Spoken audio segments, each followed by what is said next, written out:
आज हम आपको एक ऐसी यात्रा पर लेकर चलेंगे। उस यात्रा के दौरान लाखों लोगों की कहानी आपको दिखाएंगे। उन लाखों लोगों की कहानी जो दशकों से इंतजार कर रहे हैं अपनी ज़िंदगी में बदलाव का। और ये यात्रा हम शुरू करेंगे और फिर इस यात्रा के दौरान आपको वो हर चीज़ दिखाएंगे जो आमतौर पर दिखाई नहीं जा रही है।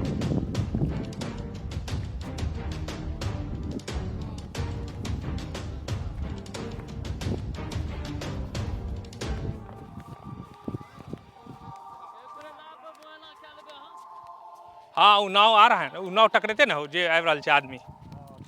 हाँ अब देखिए हम जहाँ अभी हैं, दरअसल ये कोसी नदी है और कोसी नदी को दो बांधों के बीच में बांधा गया है। बाईं तरफ अगर हम कहें तो इधर यहाँ से महज कुछ कदम की दूरी पर पूर्वी बांध है और इस तरफ लगभग 70 किलोमीटर 72 किलोमीटर की दूरी पर जो है पश्चिमी बांध है जो दरभंगा जिले को जोड़ता है।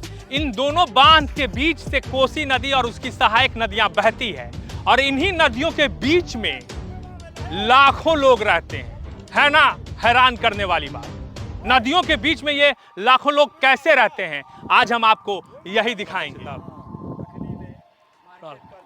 ओ तो आप देख रहे हैं कि अभी हम नाव पे चढ़े हैं और इसी नाव, ये एक जो नाव है यही सहारा है लाखों लोगों के लिए आवाजाही का। अब सोचिए कि रात में अगर कोई बीमार पड़े तो हॉस्पिटल कैसे जाएगा, या तो उस इलाके में हॉस्पिटल हो तभी वो बच सकता है, या फिर अगर 12 बजे रात में उसको हॉस्पिटल जाने की ज़रूरत पड़ेगी तो जो बगल का शहर या ब्लॉक है, कस्बा है, वहाँ तक जाने के लिए नाव चाहिए। तो रात में क्या नाव मिलता है?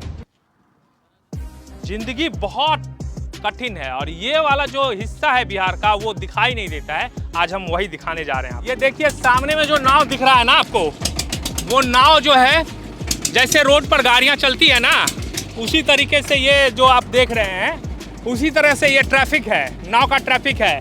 लाखों लोग इधर रहते हैं और हम लोग अभी इधर से जा रहे हैं। ये लाखों लोग जो है रोजाना इनकी सवारी यही है। इसमें आप देखिए मोटरसाइकिल है, सामान है और देख लीजिए ये, तो ये ट्रैफिक इसी तरीके से चलता है, मतलब नाव के जरिए ही। वो सामने जो दिख रहा है वो एक घाट है जहाँ पे हमने अपनी गाड़ी को पार्क किया है और इसके बाद हम यहाँ से निकले हैं उस इलाके की तरफ। ये कोसी है और इसी कोसी के जरिए जो है हम अभी चलेंगे एक ऐसे गाँव, मतलब हजारों गाँव है इस इलाके में, लेकिन हम किसी एक गाँव में आपको ले जाकर दिखाएंगे कि वहाँ के हालात क्या हैं, वहाँ लोग कैसे रहते हैं, वहाँ लोग क्या खाते हैं, लोगों की ज़रूरतें कैसे पूरी होती है, लोग आवाजाही कैसे करते हैं, उनके बच्चे कैसे पढ़ते हैं, उनके लिए क्या हॉस्पिटल है। तो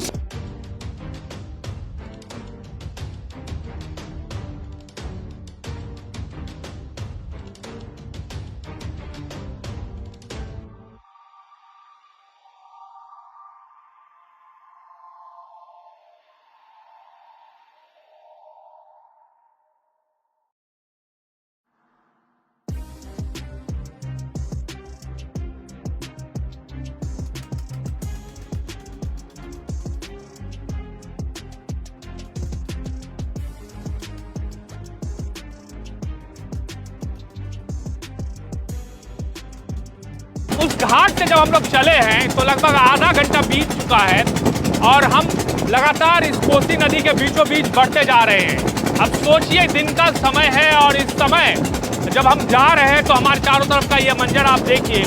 पीछे आपको दूर दूर तक जो है पानी पानी नजर आएगा, इस तरफ पानी पानी नजर आएगा। चचा हैं, चचा के लिए रोज का काम है। तो हम अब थोड़ी देर में उस गाँव तक पहुँचेंगे और ये एक गाँव की कहानी, जैसा मैंने पहले बताया आपको, ये एक गांव की कहानी नहीं है, ऐसा हजारों गांव इस नदी के बीचों बीच हैं। मतलब छोटे छोटे टापू जो हैं, छोटे छोटे जो इस तरह का मिट्टी का टीला है, वहाँ पर ये लोग रहते हैं और इनके दिनचर्या का हिस्सा है ये कोसी नदी। इसी कोसी के साथ उनको जीना है, इसी कोसी के साथ मरना है। सवाल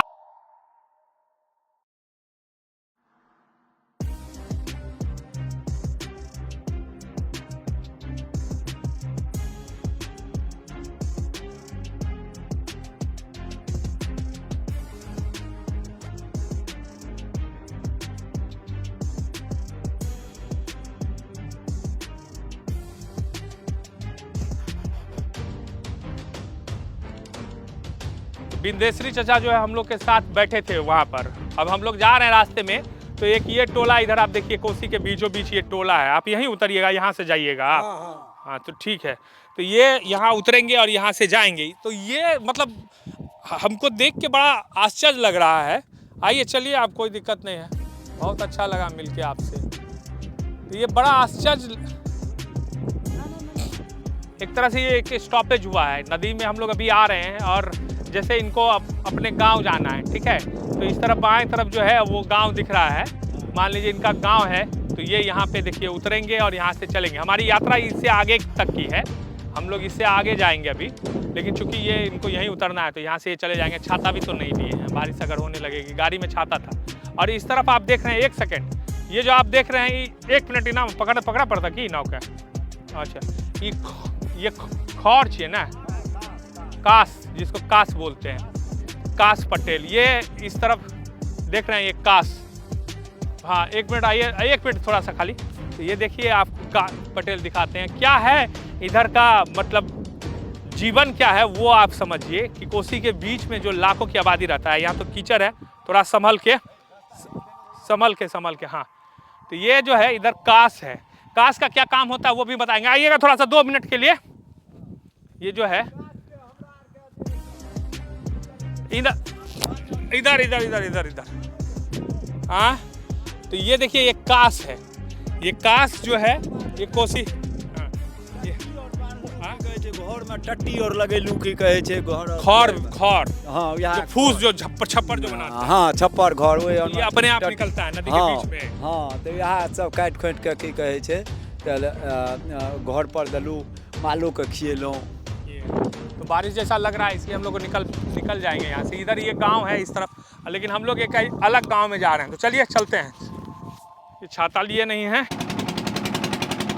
तो हम लोग अब जो अपनी यात्रा वहाँ से शुरू किए थे बांध से, लगभग 45 मिनट की हमारी यात्रा अब तक की हो चुकी है। मतलब 45 मिनट तक हम लोग नाव पर ही यूं ही सफ़र करते हुए जा रहे हैं। आपको याद होगा कि आप अगर यूएस वगैरह का आप देखते होंगे डॉक्यूमेंट्री सब, अमेजन वगैरह सब का, जिसमें कि नदी ही जीवन है, तो आपको उसमें दिखाई देता है कि नदी के किनारे लोग रहते हैं और नाव से ऐसे ही सफ़र करते हैं।